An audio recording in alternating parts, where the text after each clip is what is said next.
Pessoal, então dando continuidade à segunda parte do curso de regulamentação, montagem, operação e manutenção de drones, eu gostaria de iniciar essa segunda parte falando dos tipos de aeronaves remotamente pilotadas. Então nós temos as aeronaves de asa fixa, as aeronaves multirotoras e aeronaves que combinam as duas características. Então, nesse caso aqui, a gente chamaria de VTOL, ou seja, Vertical Takeoff and Landing.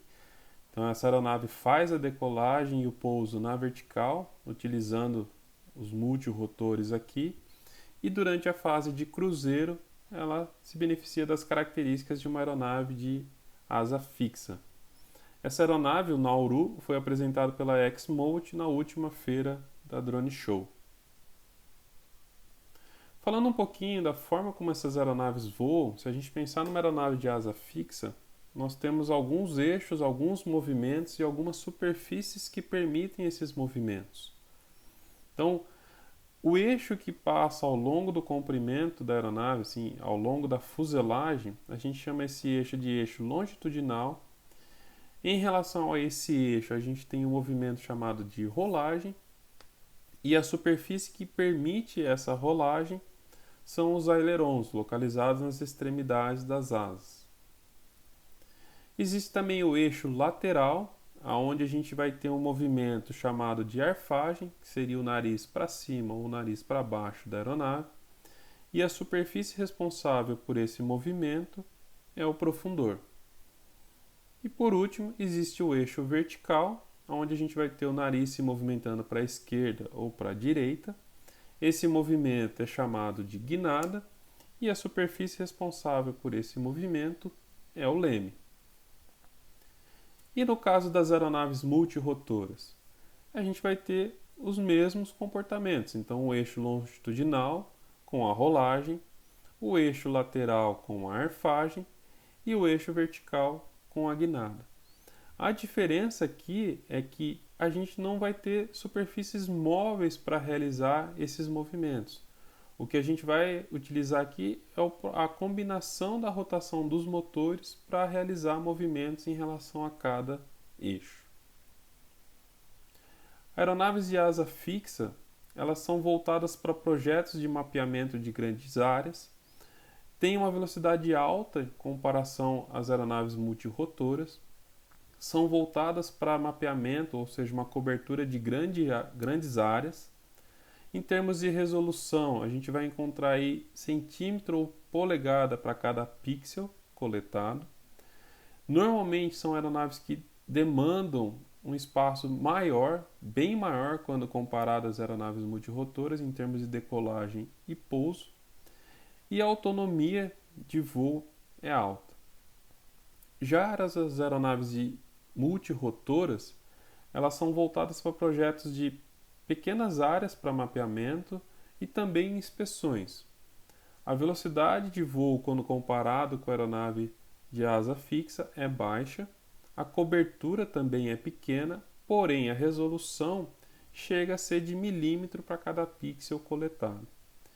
Em termos de espaço para decolagem e pouso, são pequenos, porém a autonomia é baixa quando comparado com aeronaves de asa fixa.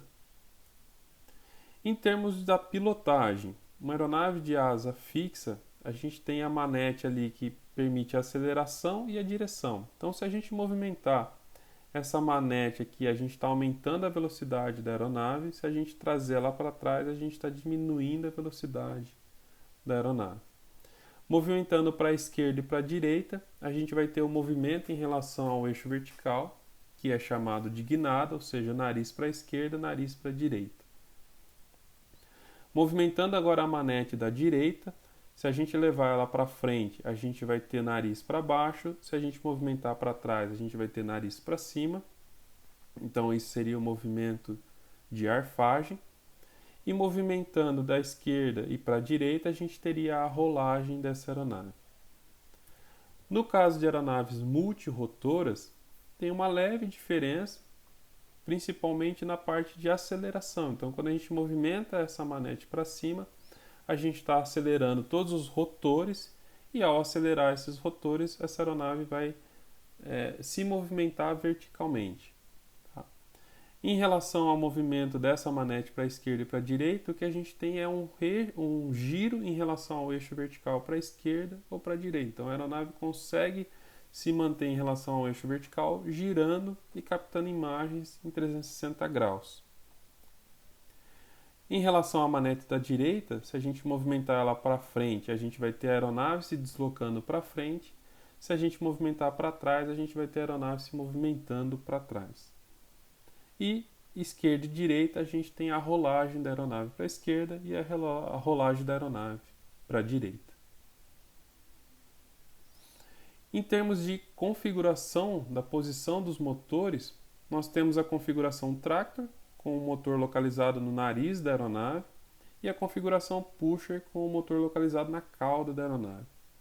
E isso vai depender de cada projeto. Então, cada projeto vai ter a sua configuração de equipamentos, a localização do seu centro de gravidade, e isso pode influenciar o uso de uma configuração Tractor ou uma configuração Pusher. E claro que cada um vai ter vantagens e desvantagens em função da sua utilização. A gente viu na aula anterior a questão das aeronaves remotamente pilotadas para fins recreativos. Então aqui eu trago o exemplo de uma aeronave dessa categoria, então que a gente chama de aeromodelo, porque a gente aqui não tem nenhuma câmera, então dificilmente a gente vai conseguir explorar comercialmente a utilização dessa aeronave. Em termos de valor, claro que vocês vão encontrar valores diferentes, mas em média essa aeronave aqui custaria R$ 490. Já o Inspire 2 da DJI, a gente aqui pode dizer que realmente a gente tem uma aeronave remotamente pilotada, porque a finalidade dela o propósito é comercial. Eu posso acoplar uma câmera termográfica e obter esse tipo de resultado. Em termos de valores, a gente vai encontrar aí uma média de mercado em torno de R$ 27.000 para esse equipamento. E aí, a título de curiosidade, tem essa aeronave remotamente pilotada, o Predator. Essa aeronave tem um comprimento de mais de 8 metros, ou seja, a distância do nariz até a cauda. Uma envergadura, que é a distância da ponta até a outra ponta da asa, de quase 15 metros. Peso máximo de decolagem, então maximum take-off weight, acima de 1 tonelada, então isso é considerando o peso da aeronave, combustível, armamento e todos os equipamentos que estão inseridos nessa aeronave. Velocidade máxima 217 km por hora e o alcance com incríveis 1.100 km. Só para vocês terem uma ideia o que significa esse alcance, a gente poderia decolar com essa aeronave de Ribeirão Preto e ela fazer um voo em linha reta até Porto Alegre. Em termos de aplicações, vamos lá, a gente aqui poderia passar muito tempo falando, eu vou trazer algumas aplicações. Então a gente tem aí o emprego de aeronaves remotamente pilotadas no planejamento e projeto de loteamentos, na inspeção das linhas de transmissão, então o que a gente chama das faixas de servidão, no projeto e estudo de novos traçados, então a captura de imagens aéreas permitem um melhor planejamento do traçado de rodovias, estradas. Aqui, de novo, é um mapeamento aéreo com uma aeronave remotamente pilotada, e aí com o pós-processamento a gente pode se beneficiar e conseguir, por exemplo, fazer análise e controle de pragas. Também utilizando software, a gente pode fazer a contagem de plantas e a análise de pós-plantio. Então, por exemplo, aonde teve falha no plantio, qual que é o tamanho dessa falha. Aqui é um exemplo de uma aplicação que é utilizar uma aeronave multirotora para fazer pulverização de pequenas propriedades. Então, eu entendo que esse tipo de aplicação não vai tirar o mercado das aeronaves agrícolas, das aeronaves tripuladas, mas ela provavelmente vai substituir o ser humano percorrendo uma propriedade e pulverizando de forma manual. Aqui fica o exemplo da empresa Skydrone. Eles vêm trabalhando com soluções tanto para a parte de mapeamento quanto de pulverização. Então, cada QR Code desse aqui na apresentação leva para um vídeo tratando essas aplicações. A gente pode utilizar aeronaves multirotoras para inspeção de telhados, e aí quando a gente pensa em unidades industriais, o benefício é enorme. Controle epidemiológico, então novamente, através de um mapeamento aéreo, a gente consegue identificar possíveis focos de criação de mosquitos. E inspeção de fachadas de edifícios. Então, como é que isso é feito sem a utilização de aeronaves remotamente pilotadas? A gente vai ter ali a montagem de uma cadeirinha e uma pessoa fazendo provavelmente um rapel e aí fotografando a fachada. Então, em termos de automação, de qualidade, quantidade de informações, o uso de aeronaves remotamente pilotadas para inspeção de fachadas se mostrou muito interessante. Então, na parte de mineração, a gente pode utilizar a captura de imagens aéreas e depois um pós-processamento com software e calcular o volume das pilhas de carvão. A gente vê também o emprego de aeronaves remotamente pilotadas no resgate e salvamento, no policiamento e na vigilância de fronteiras. Então, tem um estudo fornecido por essa empresa aqui, Drone Deploy, que fala que 90% dos mapeamentos comerciais são realizados com equipamentos que custam menos de $1.500, tá? Isso para o mercado norte-americano. Para vocês verem aí o porquê que essas aeronaves ganharam muito espaço e vêm cada vez mais se destacando. Algumas notícias, então, bombeiros usam drones para verificar com segurança as condições do prédio do Museu Nacional. Então, quando teve um incêndio no Museu Nacional, antes dos bombeiros acessarem a área, eles fizeram um mapeamento aéreo para saber das condições. Bombeiros começam testes com drones para salvamento aquático em Itajaí. Então, às vezes você conseguir levar até uma pessoa que está se afogando algum instrumento que ela consiga se apoiar, e isso permite um maior tempo para o salva-vidas chegar até essa pessoa, então dando uma condição de aumentar as chances de salvamento das pessoas. Isso daqui é um artigo publicado na página da Mundo Geo, então 5 formas de aplicar drones ao mercado de imóveis. Bebê em ilha remota recebe primeira vacina entregue por drone. Então, imagina a nobreza dessa aplicação. Indonésia usa drones e cães farejadores em busca de corpos após o tsunami. O estado do Amazonas passa a usar drones para monitorar presídio. E aí, eu não sei se todos se lembram desse evento, mas essa aeronave aqui é uma aeronave remotamente pilotada. Ela passou 718 dias orbitando a Terra e ela só foi descoberta porque na reentrada, devido ao boom sônico, isso despertou a curiosidade dos moradores da região, e aí a mídia foi atrás e descobriu que essa aeronave estava em operação, mas ela é uma aeronave remotamente pilotada.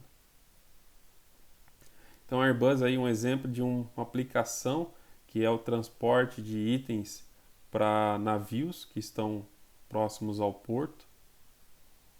Drones com câmeras termais auxiliam os bombeiros novamente, agora no caso do evento em Brumadinho. Universidade de Maryland então, utiliza aeronaves remotamente pilotadas para transporte de órgãos. Uma outra notícia relacionada também ao transporte de órgãos com drones.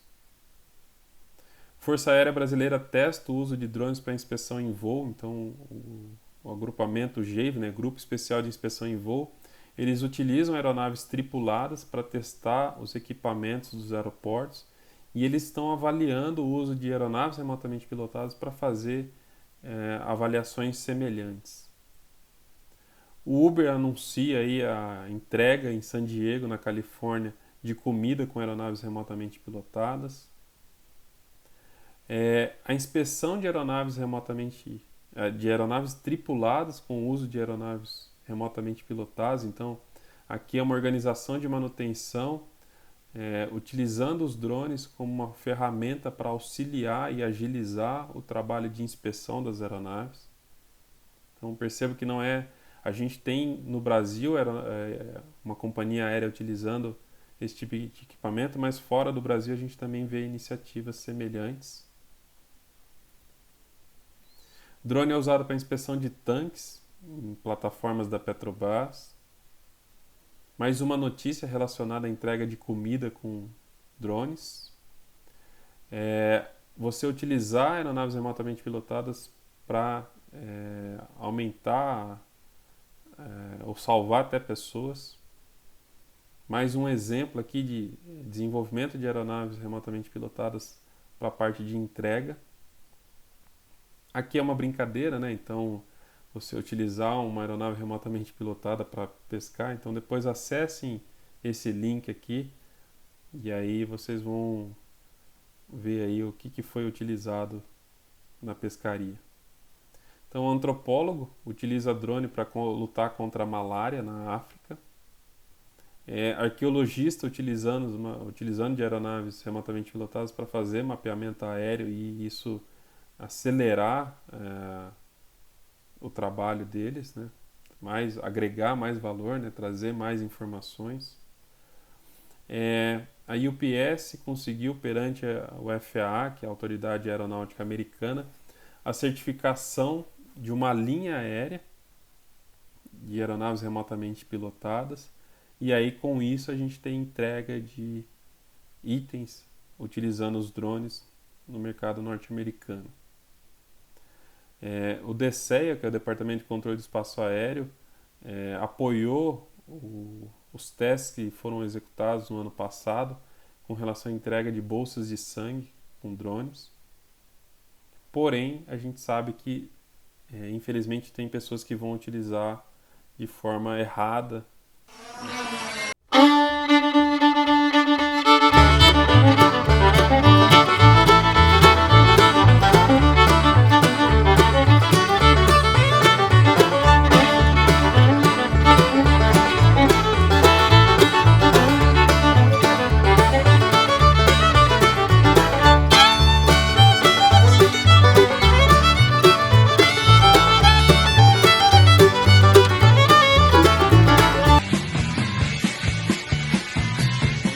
Com grandes centros de petróleo saudita, isso em setembro de 2019, e isso atrasou a entrega de petróleo. E aí, no início desse ano, né, então, um bombardeio ordenado pelo presidente norte-americano mata o principal general iraniano e esse ataque foi realizado com um drone. Em termos de números, trazer algumas informações desse mercado para vocês. Então, eu trago os dados de um sistema chamado CISANT, que pertence à ANAC. Na aula sobre regulamentação eu vou voltar a falar desse sistema, mas aqui eu vou trazer dados de setembro de 2017 até dezembro de 2019. Então, a quantidade de aeronaves cadastradas nesse sistema, a gente sai de um pouco mais de 22 mil aeronaves em setembro de 2017 e alcança em dezembro de 2019 quase 80 mil aeronaves cadastradas. Tá? E aí a gente tem a distribuição entre recreativo e não recreativo, mas nesse período a gente tem aí um crescimento de 260%.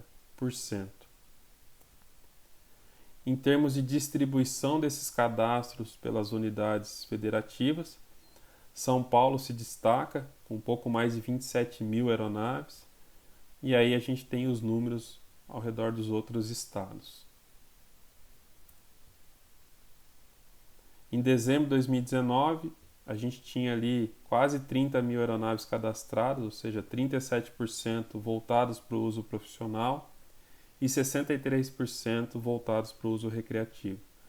E aí, lá na aula também de regulamentação, eu vou abordar que quando a gente cadastra para o uso profissional, a gente pode utilizar para o uso recreativo, mas o contrário não é permitido. Então, isso daqui é um sinal de alerta para nós, porque pode ser que tenha pessoas que estejam cadastrando como uso recreativo e utilizando de forma profissional esses equipamentos e a gente vai ver o lado legal disso.